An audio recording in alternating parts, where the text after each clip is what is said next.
Thank you, Mr. Speaker. Mr. Speaker, there is a reason why my colleagues call me Bishop, others call me Pastor. Mr. Speaker, the book of Deuteronomy, chapter 19, from verse 18 to 19. It says that the judges shall inquire diligently, and if the witness is a false witness and has accused his brother falsely, then you, the judges, shall do to him as he had meant to do to his brother. So you shall purge the evil from your midst. Mr. Speaker, I did not know that I would be a senator in Kenya at such a time as this, being called upon to judge between the National Assembly and the Deputy President of the Republic of Kenya through a motion brought here by one Honorable Mwengi Mutuse. But Mr. Speaker, here we are, and where duty calls, I will answer the call with courage and guided by a deep desire for that which is good for our nation. Mr. Speaker, I would have expected that the crumbling relationships within the Kenya Kwanza administration would perhaps have been handled within their PG or their NEC and resolved there.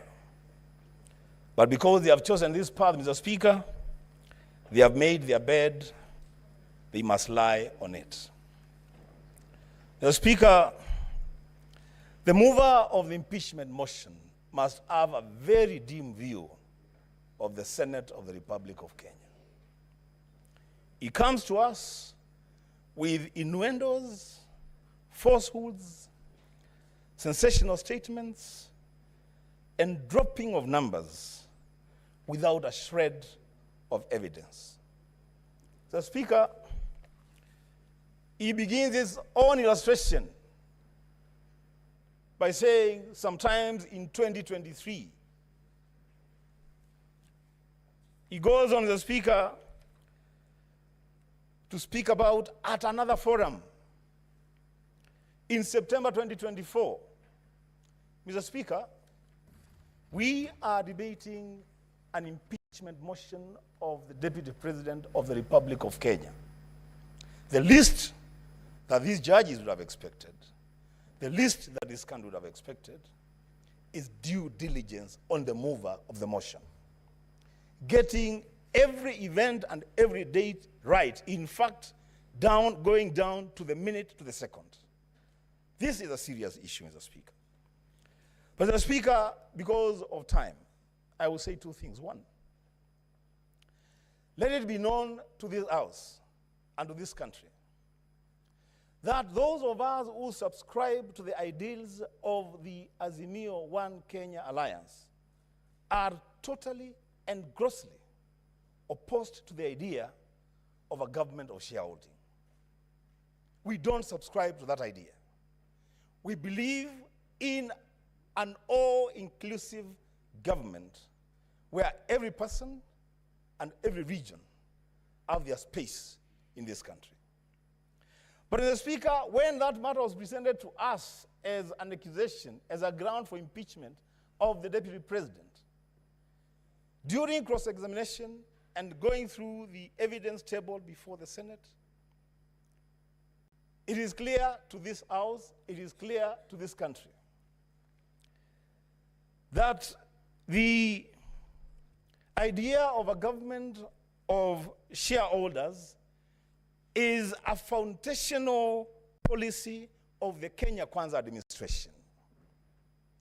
The signature for that policy is appended by none other than the party leader of that coalition, the President of the Republic of Kenya, the Speaker of the National Assembly, the Chief Cabinet Secretary, and Mr. Speaker, I would dare say, don't drag the Speaker of the Senate to this because he's not part of this. Mr. Speaker, you cannot punish the deputy president, the principal assistant to the president, for undertaking the role of being the assistant to the president. He is just expounding on a policy that his boss assigned and made public. The Speaker, oh my goodness. The Speaker, lastly, if you allow me,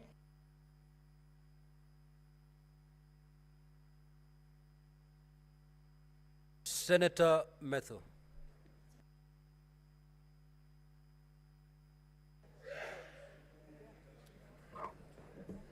Thank you very much, Honorable Speaker. From the onset, allow me to say that I rise to oppose the motion of the removal by way of impeachment of the Deputy President of the Republic of Kenya. And Honorable Speaker, for the last 2 days, today and yesterday, we have been treated to a charade of allegations, accusations, which, in my opinion, have not been substantiated either by the mover of the motion, the Honorable Mwengi Mutuse, or the advocates who he came with, or the advocates that are on record for the National Assembly. And Honorable Speaker, I am actually quite surprised that one of the advocates who appeared to represent the National Assembly tells us that the Honorable Mwengi Mutuse, his was only to allege. This is not a trial. He didn't have to substantiate. He only needed to allege, and out of the allegation, then it should be carried, and we need to remove Honorable Deputy President from office. Honorable Speaker, looking at the evidence that the Honorable Mwengi Mutuse put in his motion, and the cross-examination that was here, the evidence that he brought to the House, he had 22 companies that he had listed. And when questions were running to him, what problem do you have with the company number one? I don't have a problem with it. Maybe you will have a problem in future. But the Deputy President must be removed from office. What do you have what problem do you have with company number two? I don't have a problem with it, but it might have a problem in future, and the Deputy President must be removed from office. And he kept telling us, I don't have a problem with the next one, the next one, the next one, the next one, but the Deputy President has to be removed from office. Honorable Speaker, I posed a question to the Honorable Mwengi Mutuse. He alleged that the Deputy President has a dairy farm in Nyandarua County. The fairest thing, or the least that anybody would do to such an accusation, you need to tell us where in Nyandarua is this land, at least remotely tell us what is the title number, so that even if, as the area senator, if I want to verify that indeed the Deputy President has a dairy farm in Nyandarua, there is something that I can look at. Honorable Speaker, he said, I don't know, but the Deputy President has to be removed because it is time to remove the Deputy President. On the question about Meru, where is the title number? I don't have it, but the Deputy President has to be removed from office. His wealth is 5.2 billion. Have you done a valuation? I don't have a valuation. I don't have a valuation. I don't mind. The Deputy President has to be removed from office. There is no evidence that I have in record. I don't mind. The other funnier question that we had, Honorable Speaker, is that the Deputy President has an allegation of insubordination. And the insubordination can only be sanctioned by the immediate supervisor of the Deputy President. The immediate supervisor of the Deputy President is the President. Is there any affidavit that the President has complained that there has been insubordination by his own deputy? Nothing. But the only thing that I would want to hold on to, on this particular allegation of the Deputy President having been alleged to have insubordinated his immediate supervisor. Since this motion of impeachment started, we have not had any comment from the President, either saying what has been alleged by Honorable Mwengi Mutuse is true or not true. So I want to believe that beyond the owner of the motion of the Honorable Mwengi Mutuse, the President is the bigger owner, because he has not denied that this is there has been an insubordination. And my comment would be this: this divorce that the President is looking for, you shall get it, but it will be painful, it will be hurtful, it will be catastrophic, it will have casualties. At the final vote that will be casted today, we might be the first casualties.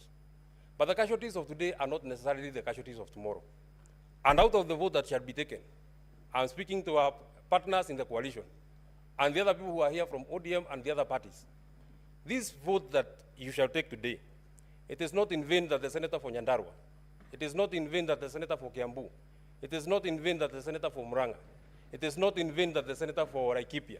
It is not in vain that the senator for Kirinyaga, with strict instructions from the people who elected this government, have told them to come and oppose the motion that is on this floor of the House.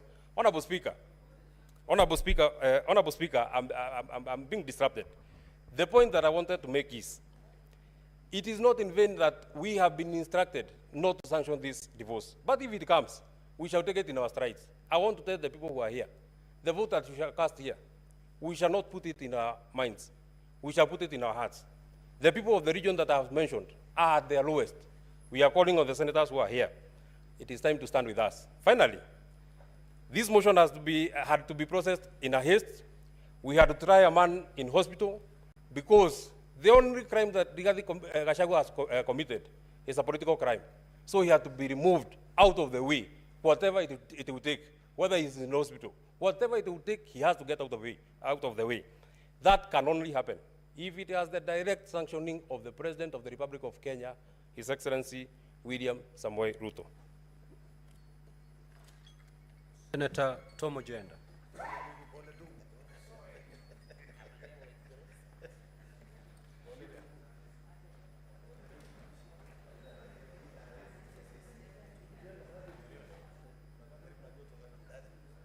Honorable Speaker, it is with a heavy heart that I stand in Senate today to comment on the motion and the 11 charges that have been proffered against the Deputy President, His Excellency Rigathi Gachagua.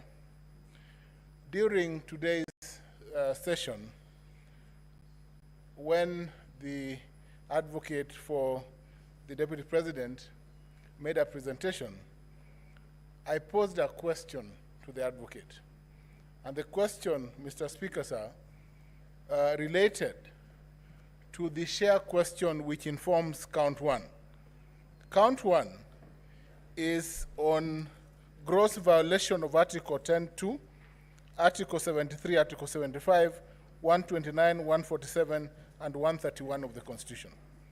Mr. Speaker, sir, it is inconceivable that certain regions of this country, in view of the Deputy President, cannot and do not form part of the so-called, Mr. Speaker, sir, the shareholders in this country. To me, Mr. Speaker, sir, the shareholding question and paradigm that the Deputy President has so eloquently, for the longest time possible, stuck to since the election, is the lowest, Mr. Speaker, sir, that he has gone. It is the lowest, Mr. Speaker, sir, because this morning, the advocate was unable to respond to the shareholding percentage for Kisumu County, Siaya County, Migori and Homa Bay counties, Mombasa County, and many other counties, including West Pokot, Trans Nzoia,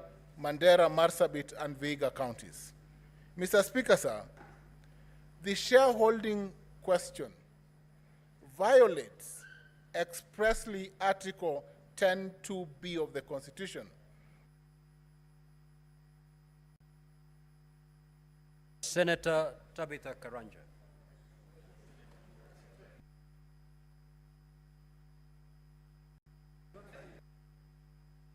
You have 2 more minutes. It's a system floor. Mr. Speaker, I thought that was rigging. I thought that was rigging. But Mr. Speaker, sir, may I move to just conclude, to move? Mr. Speaker, sir, the presidency of this country, and we have moved under Articles 145 to 155 of the Constitution to impeach the Honorable Deputy President. The embodiment of the role of the President at Article 131 of the Constitution, Mr. Speaker, sir, the President is the embodiment of this country. He represents this country, and therefore, Mr. Speaker, sir, any coalition agreements of any nature must crumble in the face of Article 131 upon election. The President and his deputy, who is his assistant, must, Mr. Speaker, sir, embrace the principles of inclusivity and Article 10, and be the face and represent all the people of this country. Submissions made by councils for the National Assembly to the effect, Mr. Speaker, sir, that any instrument, be it a political agreement deposited with the registrar, Mr. Speaker, sir, that violates this principle of necessity, Mr. Speaker, sir, are unconstitutional. And it is in the face, Mr. Speaker, sir, of this first count that I will vote in favor of the impeachment of the Deputy President. Mr. Speaker, the other counts that are set out and that relate to violation of the principles of national cohesion, Mr. Speaker, sir, have been proven by the submissions made before this House this afternoon. Violation of Article 147 and 152 of the Constitution have been proved as set out in the charges framed by the National Assembly. Mr. Speaker, for the first time, let me say this, that this country must pull together in one direction. And that direction, if the President, Mr. Speaker, sir, and the Deputy cannot work together, then the interests of this nation cannot be safeguarded by allowing the Deputy President to continue being in office if his ideals are clearly in contravention or oppose the ideals that are held by the President of this country. We must support His Excellency President Ruto to run this country in a coordinated manner that Mr. Speaker, sir, brings together all the citizens of this country in a manner that coalesces all the 45. Senator Tabitha Karanja.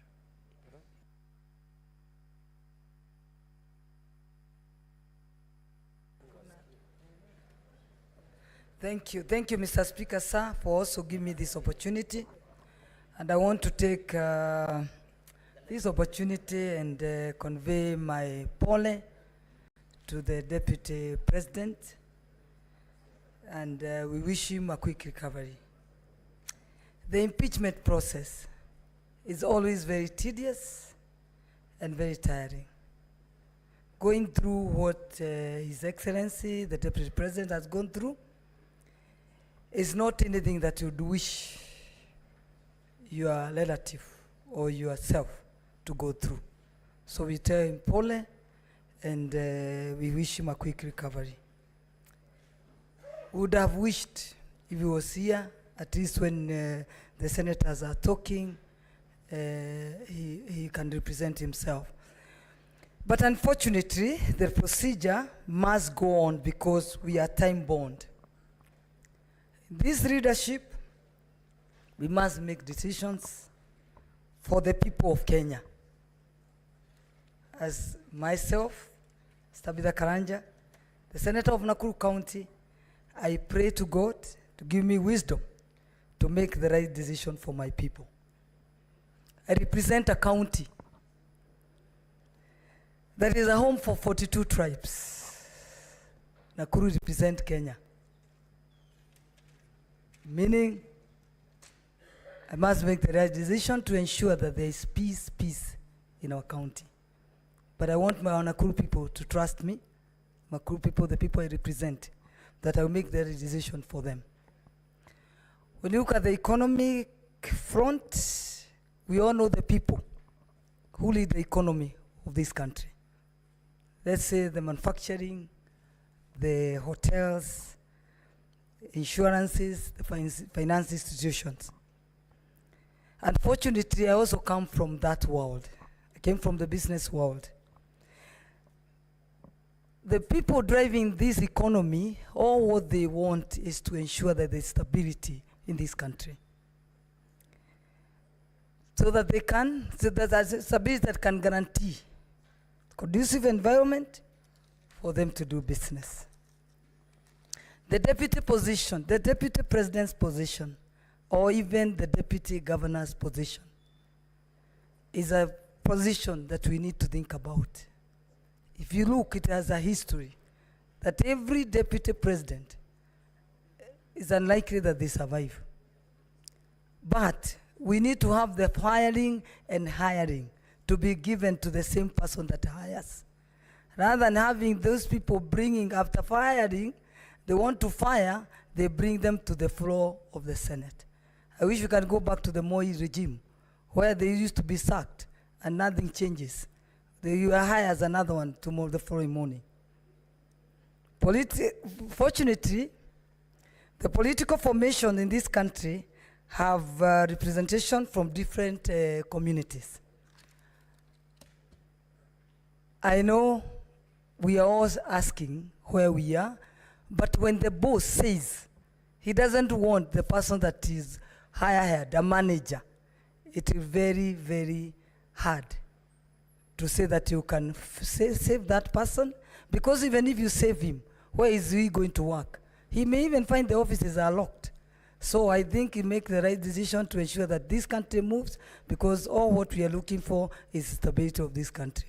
And I know when I'm in this floor, if we're unlikely that we don't save the deputy president of the Republic of Kenya, the one we have, that deputy president came from one community. I just pray that that position will be returned to the same community. Thank you, Mr. Speaker, sir. Asante. Senator Okoit Omtata.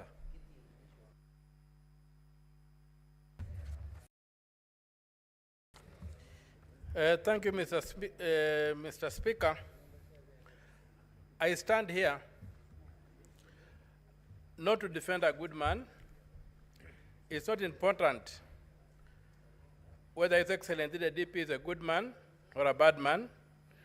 I stand here to defend the oath of office that I took to defend the Constitution of Kenya. And that includes giving the devil his due. When the people of Kenya, during public participation, were screaming Kufa Makanga, Kufa Ndereba, they were opposing selective prosecution. They said if Parliament has to hold people accountable, it should not be selective. And I stand here to look at whether this House has complied with the Constitution. Article 150, Clause 2, on the removal of the Deputy President. The grounds for impeachment are set out in Article 145. And pursuant to Article 145, it is purely a political process, but bound by law, especially Article 25, Clause C, which requires that somebody is given a fair hearing. So the removal of the president by impeachment on any ground under Article 145 is a grave matter that involves overturning the sovereign will of the people as expressed in a democratic election.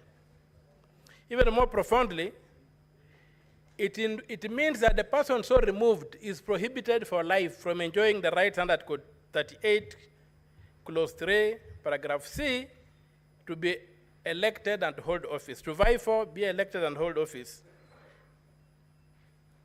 So the constitutional bar that must be cleared for the removal of the president from office is high. The Constitution requires that the removal must be well-founded in law, and that's why it prescribes the thresholds. And it must be objective. It is not a simple matter of numbers in the National Assembly and in the Senate. An impeachment is not a vote of no confidence. We must distinguish that. A vote of no confidence is a simple matter with no standards. It's just a political thing that you make, and somebody resigns from office, but he can come back and get to office again. This is an impeachment. So, Article 150, Clause 2 provides that to remove the deputy president, the provisions of Article 144 and 145 relating to the removal of the president, the deputy president, of the president shall apply with the necessary modifications to the removal of the deputy president. the Constitution does not anticipate a situation whereby we apply Article 145 on the removal of the Deputy President without modifying it. The phrase is, shall apply with necessary modifications. What modifications has this House made, or the National Assembly made, or Parliament as a collective made to Article 145 before applying it to the Deputy President? Can we impeach the Deputy President using the standard for impeaching the President when we know very well that the President is immune to prosecution? And therefore, the certain standards that apply to him won't apply to the Deputy President. So given that the Deputy President has not enjoyed those immunities, how are we protecting him? How are we ensuring that this process is constitutional? It's my submission there's a total failure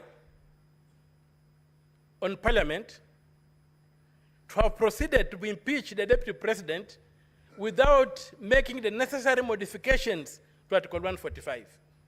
And you have seen the potholes we have fallen into. It's okay for the President because the President is immune from judicial processes. But is it okay that the Deputy President should be prosecuted using the same standard used for the President? And the drafters of the Constitution. Senator Ali Roba. Thank you very much, Mr. Speaker. I'd like to time so that I don't lose my apologies. Thank you very much, Mr. Speaker. Yesterday, the Council for the Deputy President had really spent a lot of time in trying to bring out non-issues, leaving out the critical substance of the case against the Deputy President. And as I was seated here, I was honestly hoping I'll get an opportunity to get some clarification from the Deputy President. And unfortunately, that never happened. But since we are here and the public are watching, there are issues that need to be responded to. On the issue of serious allegation that is to do with the proceeds of crime and anti-money laundering, in the affidavit of the President, the Deputy President himself acknowledged that Christo Company belongs to him.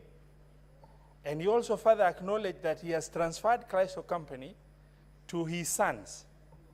And he went further to acknowledge in his own sworn affidavit that he has borrowed 600 million shilling in order to purchase Outspan Hotel from Abadeas.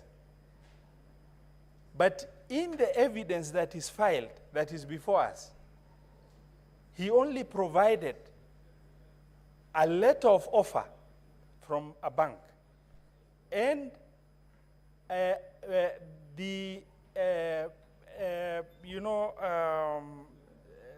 resolution of the company. But he failed to provide, and all of us understand the loan process and how tedious it is. The Deputy President failed, and if you are accused and you are threatened to be removed from the office of the Deputy President, I believe that the least that was expected of the Deputy President and his legal team is to, get with clarity a closed loop by providing the evidence that is required. For example, there is no provision in that in the evidence and that is filed before us of what happened after an offer was made. Normally it is followed by an agreement, a loan agreement. That evidence of loan agreement has not been filed. It is followed by a collateral document that was used. And, the need to get the collateral document through the legal perfection in terms of valuation report of that asset itself. He has not provided the charge document that indicates that that loan has been charged. In the evidence that is filed, he has not provided evidence of the fact that there is money credited to Christo account, and he has not further provided evidence of money leaving Christo account to go to Abadeas for acquisition of outfund. And the legal counsel expects, by concentrating on non-issues with the petitioner, that these issues will be swept under the carpet. The other issue that I need to bring out, yesterday we were shown videos. The videos indicated utterances of the president in Muranga, where the president made a statement in trying to validate the statement of shareholding and the country being a company. They showed the president making a statement of nyinyi mumepata share yenu. But that was a statement of inclusivity in context, as opposed to the deputy president's statement everywhere he has gone, that is, assertive utterance of exclusivity within the population in this republic. Mr. Speaker, sir, Article 145 of the Constitution and 146, 2A indicates that should the unforeseen eventuality happens, where the president ceases to be, God forbid, the deputy president takes over to finish the term of that presidency. The question I kept on asking myself, can this deputy president, can I really call this deputy president my president in the context of this division that has been ongoing? Mr. Speaker, sir, when you are the second in command in the country and you sit,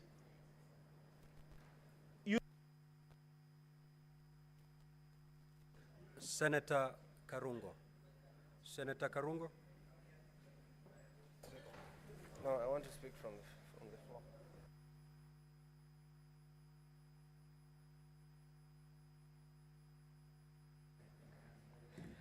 Thank you very much, Mr. Speaker, for the opportunity to oppose this motion. I stand to oppose, and I'll start from where I left by saying that children deserve the most honest and thoughtful answers. And allow me, when I give my point, to talk to my children and the children of patriots of this country, Mr. Speaker. Mr. Speaker, cutting off the neck does not cure headache, Mr. Speaker. Mr. Speaker, it is one thing to condemn a healthy person and another to condemn someone who is sick or bedridden. Today, we were told the Deputy President fell ill, and he requested for time for us to give him an opportunity so that we can hear him. But that opportunity was not granted because we're in a hurry, and yes, I think we are. I don't know to where. Mr. Speaker, this is an impeachment in absentia. And I believe, Mr. Speaker, without contradiction, that probably it is a flawed process, Mr. Speaker. And for some reason or at some point, I was not able even to know who we are impeaching. Is it the Deputy President or the Governor of Siaya, Mr. Speaker? Why am I saying that? Because our standing orders, Standing Order 81 and Standing Order 80, says when a governor should appear before us. And we saw a governor standing there, Mr. Speaker. So sometimes I was asking myself, maybe the governor impeached himself by just appearing to us, Mr. Speaker. And I want to tell you, Mr. Speaker, when you listen to Mr. Mutuse, the main witness, when we ask him questions, he was saying this is just a prima facie, prima facie, prima facie. I'm not a lawyer. I Googled, and it says, prima facie says on first sight. So we are impeaching the Deputy President on allegation of at first sight. Mr. Speaker, we don't even love at first sight nowadays. But we have made the process of impeaching a Deputy President so easy than kicking out a nagging boyfriend or a nagging girlfriend. So I stand here from Kiambu saying that, Mr. Speaker, I'm not going to impeach the Deputy President because listening to the accusation here, they are not enough. They do not meet the threshold of removing somebody from the office. You ask Mutuse here, you had it. Mr. Mutuse, tell us. He says, I was not in an investigation journey. Mr. Mutuse, I just imagined. Mr. Mutuse, I don't know. Mr.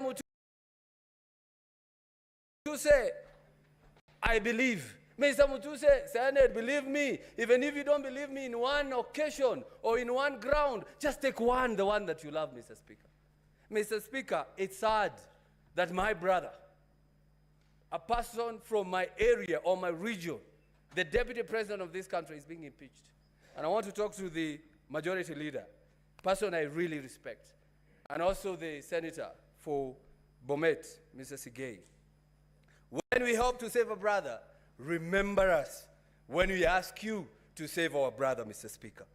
Mr. Speaker, as I conclude on this issue, Mr. Speaker, he who assesses the integrity of others must exemplify an even higher standard of integrity on himself.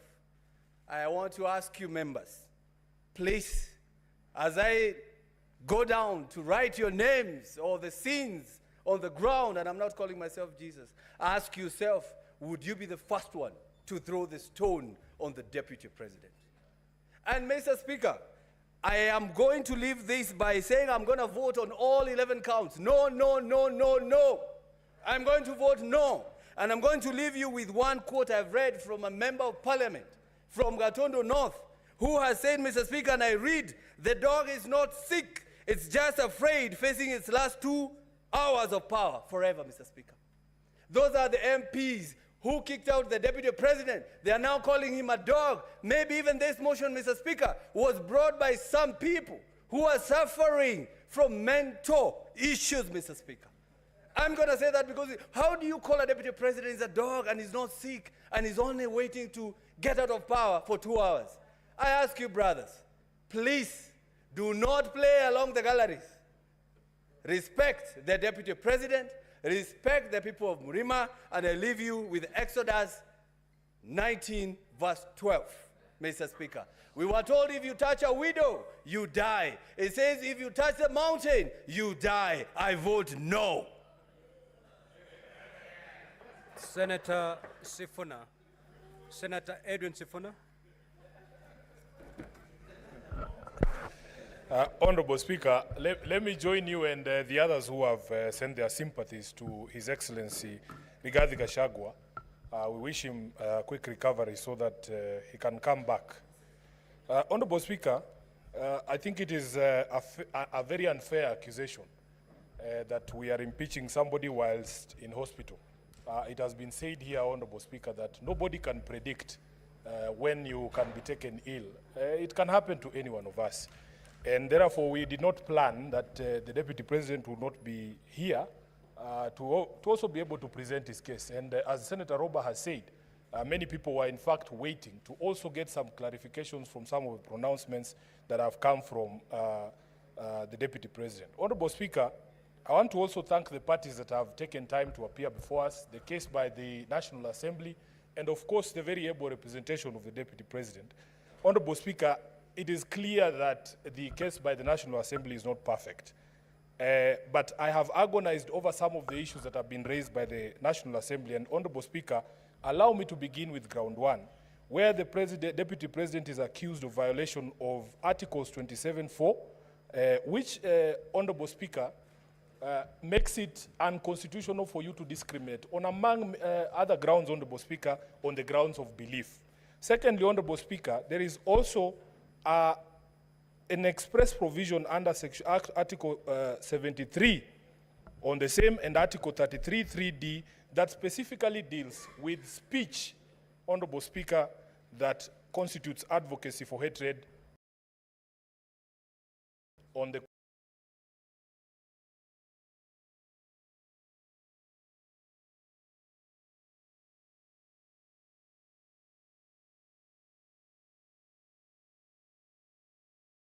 He chose to throw snide remarks. Senator Gataya and Senator Tabitha. Please pause my time. When Senator Tabitha, you're speaking, Pause my time. senators give you a pin drop silence.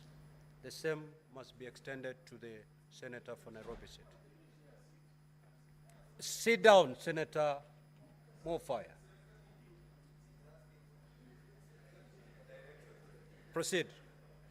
So, Honorable Chair, Honorable Speaker, Yesterday, when I put this question seeking clarification to the defense team, they chose instead to make snide remarks about appointments that have been made recently of members of my party, ODM.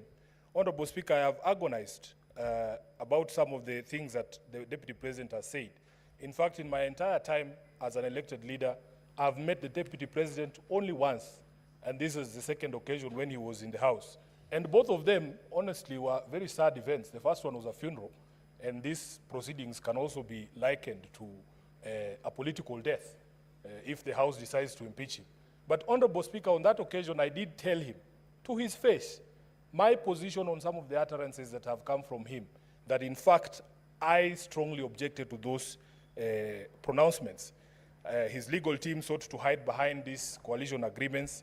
I have agonized over what to do with an agreement, Honorable Speaker, that ousts the mandate of constitutional bodies. For instance, Honorable Speaker, you are told that in the agreement, positions that essentially are supposed to be available to all Kenyans through advertisement by the Public Service Commission, like permanent secretaries, have already been dished out. So what am I supposed to do with a contract that ousts the mandate of the PSC, a constitutional body? What am I supposed to do with a contract that ousts the mandate of this House, Honorable Speaker? For instance, to vote for the person who sits in the chair that you sit in. And if memory serves me right, Honorable Speaker, members who are not signatories to the coalition agreement of Kenya Kwanza, in fact, participated in voting for you to become the Speaker.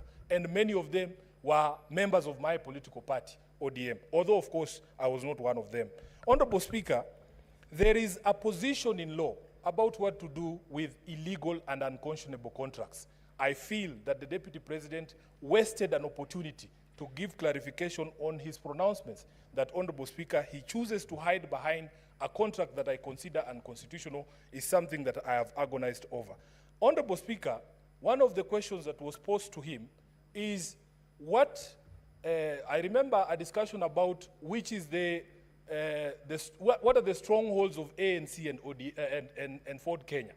And somebody said that it is Western Kenya. Honorable Speaker, as SG of ODM, I know for a fact that Busia County is an ODM county. In fact, if you look at the statistics at the Register of Political Parties, the county with the highest membership in ODM is not Homa Bay or Siaya. It is actually Busia County. So the question I'm being asked by my members from Busia is, Honorable Speaker, if a member of ODM who resides in Busia wanted to be a permanent secretary, does he take his application to the local Ford Kenya office so that he can access the 30% for Western Kenya? And that is the agony, Honorable Speaker, that people are going through. Honorable Speaker, there was also the conversation around the public attacks on a judge. As a lawyer, as an advocate of the High Court, sworn to defend the Constitution, I agonize over what I'm supposed to do with public attacks on judicial officers, Honorable Speaker, people that I appear before seeking justice for my clients. Honorable Speaker, we have a discussion around also attacks on intelligence institutions in our country and the Director General of the Intelligence.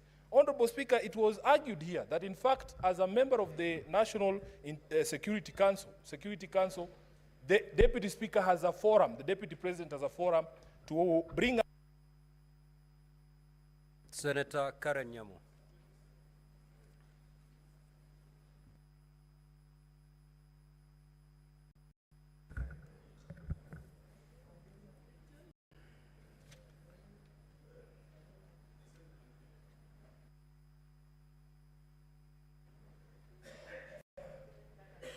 Thank you, Mr. Speaker. I can assure you, Mr. Speaker, none of us is enjoying these proceedings of an impeachment motion against the Deputy President, and particularly those of us from the government side, the Kenya Kwanza coalition, and for obvious reasons, Mr. Speaker, because he has been our leader. We have been in the trenches with him, fighting for this government. And I can assure you we are not particularly very excited about it. I personally have interacted with him on numerous occasions. If you look in the internet, Mr. Speaker, you will see photos of me dancing with the Deputy President, Mr. Speaker. I have followed these proceedings very keenly, all the 11 counts. One, the gross violations of the Constitution, Article 10.2, the one that talks about the conduct of public officials, including the Deputy President. The one that talks about him being a principal assistant of the President and an extension of the presidency. Article 147, that talks about his insubordination. And one that Sifuna has talked about, Article 160, that deals with undermining public institutions, and particularly the judges, Mr. Speaker. I have been born and grown up in Nairobi County, in Eastlands particularly. And where I come from, when we grow up, we are not even aware of each other's tribe. Our neighbor could be from any other tribe. And so when I hear the Deputy President talking and allocating shares to citizens, I am aware that he's excluding more than half the population of Nairobians from service delivery, the same people that me and Sifuna are always here fighting for, every day, for allocations and for services, Mr. Speaker. And as if that was not enough, he was in the CBD the other day, addressing Nairobians in the Kikuyu language, assuming that all Marikiti traders are Kikuyus, Mr. Speaker. Nothing can be further from the truth. And sowing seeds of tribalism in Nairobi is very, very dangerous. If you have seen the slum setup, where people live together, all tribes together, I do not want to imagine if you sensitize these people and make them aware of their tribes and their lack of shares in their own country, Mr. Speaker. And finally, in future, I want to call upon presidential candidates to make it a very critical attribute of their running mates, to have political maturity and to have a national outlook, Mr. Speaker. Because to some extent, we want to put some blame on the president, because we are wondering what he looked at when he picked his running mates. Thank you, Mr. Speaker. Senator Kajwang.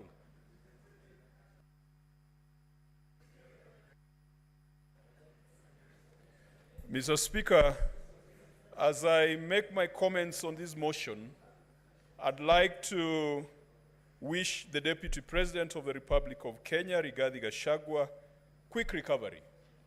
He is still the President of the Republic of Kenya as at 9:19 p.m. on the 17th of October until any decision is made. He's still the Deputy President of the Republic of Kenya. We pray that God gives him the strength and God gives him good health to continue pursuing that responsibility. Mr. Speaker, the Council for County Assembly began his opening statement, and he is National Assembly, that is the Venerable James Orengo, with a quote from Scripture. Mr. Speaker, allow me also to go to Scripture. And this time I will go to the book of John. In the book of John, chapter 8, we get the story of the adulterous woman. Mr. Speaker, Jesus Christ is teaching his disciples at the temple early in the morning, and the scribes and the Pharisees early in the morning drag a woman to his presence and say that this woman has been caught in the act of adultery. The Bible says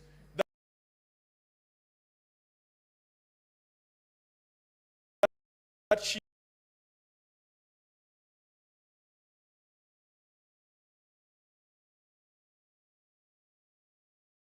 act of adultery. Mr. Speaker, what surprises me in this passage is that the woman who was caught in the very act of adultery has been produced, but the man who contributed to the adultery was not brought before Jesus Christ in the temple. Mr. Speaker, we have a man who has been brought before us for impeachment. We have been told that he's been a political adulterer. We have been told that he has grossly violated the Constitution and the laws of the Republic of Kenya. Mr. Speaker, adultery takes two. It takes two to tango. Like that woman in the book of John, I don't know whether they went for the men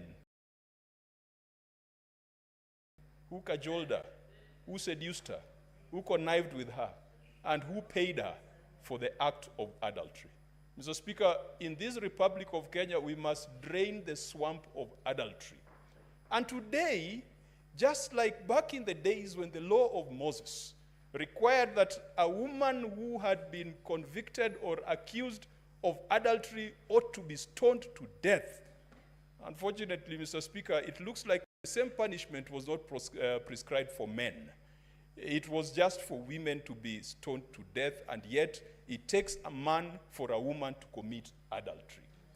Tonight, because the Constitution of the Republic of Kenya is just like the law of Moses, it says if you are found guilty of political adultery, you should be stoned to political death. It is called impeachment. You are sent into political purgatory for 10 years. You cannot run for office. Mr. Speaker, we must deal with the law as is. The law as is requires us that the woman or the man accused of adultery must be stoned to death in this chamber. That is the law as it is. But Mr. Speaker, we must make sure that we bring those other men and women who commit and who encourage people to go into adultery so that they also face the same sentence and they also face the same judgment. Mr. Speaker, I am convinced that political adultery has been committed in the case before us. There has been a conversation about a dubious shareholding structure of the Republic of Kenya. If the Republic of Kenya was a corporation, as we have been told, or if it was a political party, then we would have 56 million equal shareholders from Moyale to Vanga, from Nyatike to Nyandiwa, from Bumala to Malaba. Mr. Speaker, it cannot be restricted to a geographical entity called a mountain. Mr. Speaker, I am convinced that political adultery has been committed in the intimidation and threats to judicial officers. I am convinced that political adultery has been committed in public attacks on our intelligence service. Mr. Speaker, where I come from, if you find your father naked, you don't proclaim his nakedness, you cover him. And we cannot then proclaim the nakedness of our intelligence service. Mr. Speaker, I am convinced that the Deputy Speaker has committed political adultery. Sorry, the Deputy President has committed... I am sorry, Deputy Speaker, has committed political adultery. And Mr. Speaker, for... Your time is up. Your time is up, Senator Murango.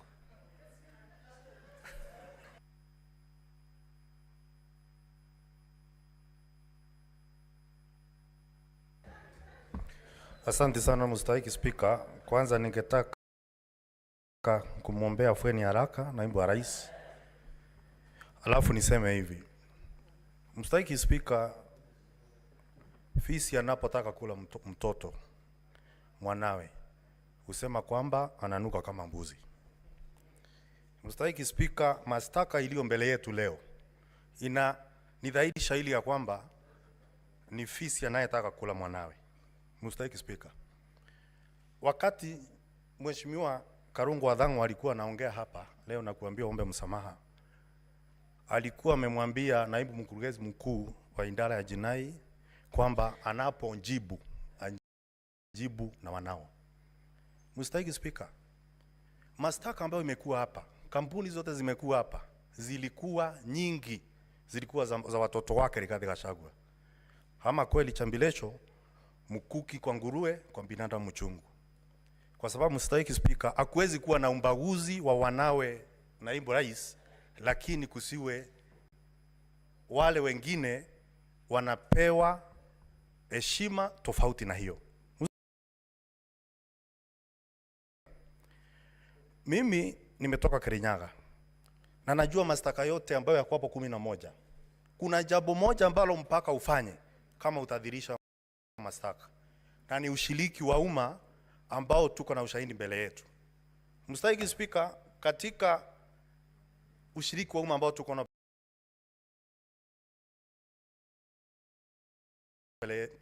mbele yetu, isipokuwa picha za maofisi za CDF, alafu na takwimu ambazo zimetoka katika bunge la kitaifa, ambalo wale wote ambao walikuwa wametia sahihi kumondoa naibu ya rais ndio walioongoza